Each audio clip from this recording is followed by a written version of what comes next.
Episode 26, A Classic Revival, originally written September 16, 2022.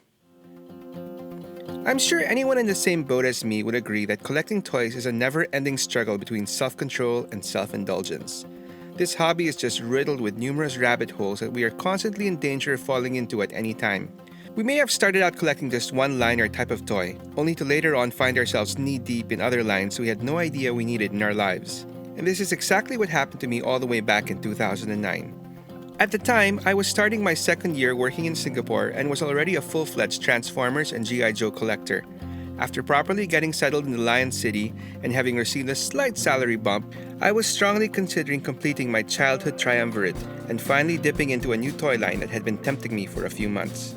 Officially launched in 2008, Masters of the Universe Classics were Mattel's next attempt to revitalize the Masters of the Universe property after their most recent reboot in 2002 folded. While that previous take focused on a hyper-detailed, almost anime-influenced design for their characters, Classics was a more back-to-basics update of the original vintage line, just with better sculpts and added articulation and accessories. And best of all, they were quite plentiful in Singapore. Whenever I would make my regular Sunday trip to China Square Central, which was basically the toy capital of Singapore back then, I would see numerous hobby shops selling a bunch of these Masters of the Universe Classics figures. But as cool as these figures looked, it didn't seem like anyone was really buying them, as I would see the same shops selling the same figures every week. And while I would pick one up to scrutinize and admire from time to time, I never actually bit the bullet to get one. But like I said, sometime in 2009, I felt I was ready to finally take the Classics plunge. So one Sunday, I withdrew a sizable amount of change from the ATM and set forth for China Square Central, dead set on one hell of a toy hunt splurge. Once I got there, it was basically open season on all Masters of the Universe Classics, as I basically grabbed every unique character I could get my hands on. I got He-Man, Battlecat, Skeletor, Man-at-Arms, Teela, Adora, Merman, and Beastman, and with that I was done for the day. Anyway, you know how this story goes after that. As the very first original vintage characters I got as a kid, a modern update of Stratos and Zodak were next on my list, along with Triclops and Scareglow because, they looked cool. It didn't take very long for me to decide to go all in on the line, and I spent the rest of 2009 tracking down and purchasing every other single Masters of the Universe Classics figure released up to that point.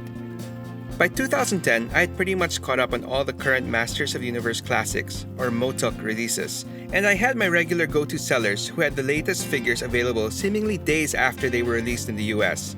One specific seller I remember was this guy who sold his stuff under the name Dave's Toilet, which I found quite amusing. He was an online seller who didn't actually have a physical shop, although he did set up a special table to sell his stuff on Sundays in the China Square Central Toy Market. I would usually get my figures from him during the weekdays, where he would leave them for me to pick up from his parents' outdoor equipment store in some random mall. I don't know, I just found it funny that I got my regular MOTOK fix from a kind middle-aged Singaporean couple who ran a camping store. Eventually though, at the end of 2010, I moved back to the Philippines and had quite the dilemma with regards to my MOTOK collecting. I had grown quite spoiled with how easy it was to get my figures in Singapore, and I was fearing the worst when I got back home. You see, Masters of the Universe Classics wasn't your typical toy line, as they were only sold online through Mattel's Maddie Collector website, meaning you couldn't find these guys in regular retail stores, and to get them, you would have to subscribe to the Mattel service, which basically charged your card and shipped you a new figure every month. Now this in theory seems like quite a convenient way to collect. That is, if you live in the US where you don't have to pay for international shipping, or Singapore where their postal service is first class. In Manila though, it's quite the opposite. I could write a whole other episode on how horribly inefficient, unreliable, and corrupt the Philippine Postal Service is. To call it a service would be a stretch. But basically, to summarize, back then, when you had an international package in the mail, once it got to the central post office, they held onto it and sent you a notice for you to personally pick up your package at the post office. Oh, and you pay for that notice to be mailed to you. Once you get there, they would open said package in front of you and then start charging you additional taxes based on a bunch of arbitrary and loose guidelines, or basically how they're feeling that day.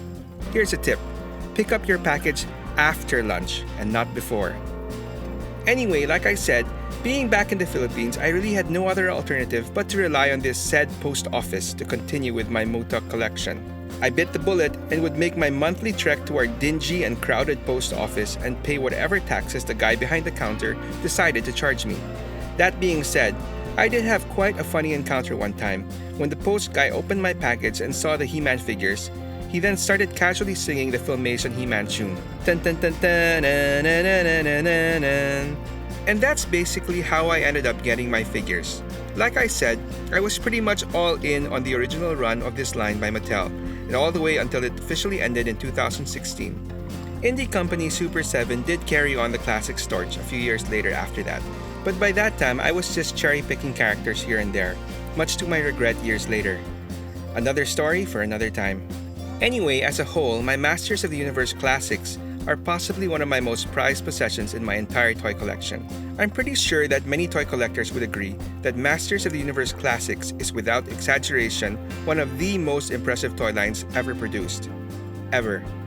Running almost 200 unique figures deep, all masterfully sculpted and designed by renowned toy artists, the Four Horsemen, the Motuk line managed to release updated but faithful versions of all the characters from the original vintage Masters of the Universe and Princess of Power lines, along with a healthy inclusion of the main characters from New Adventures of He-Man 2002 reboot, as well as newer characters created specifically for the line.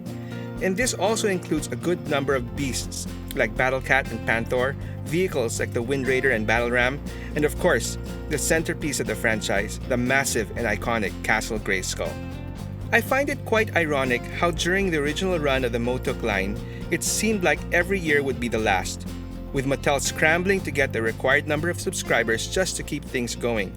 Nowadays, He-Man has become quite the hot property again, with 2 separate shows on Netflix and 3 main toy lines available in retail.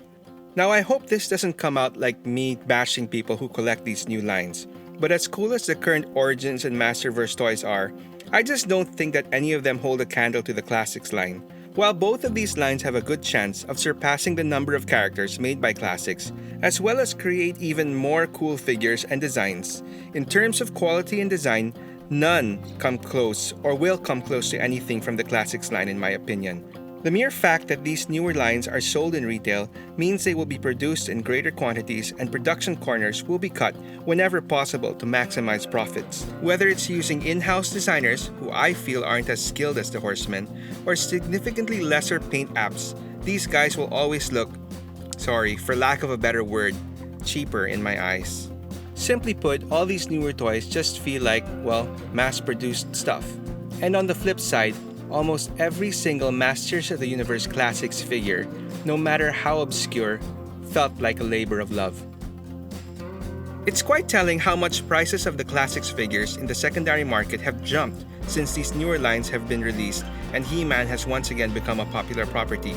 It's clear many fans share my opinion, as your typical Classics figure, which originally sold for $20 to $25, are now going for at the very least double at around $40 to $50 for the lesser characters and $200 to $500 for the more iconic ones. If there's one major regret I have, it's that I didn't splurge enough to get multiples for me to sell later on down the road. If only I knew what I know now.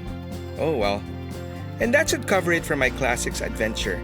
Hopefully at some point, Mattel will revisit this line and give us a few more rare characters that were missed out on the original run.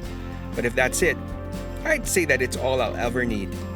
So did anyone else go all in on Masters of the Universe Classics? What are some of your favorite characters and memories collecting the line? Comment below and tell me your story. Thanks for watching Stories from the Toy Shelf Redux. If you enjoyed this story, please click on the like button and subscribe to the channel to help me tell more. Until the next one.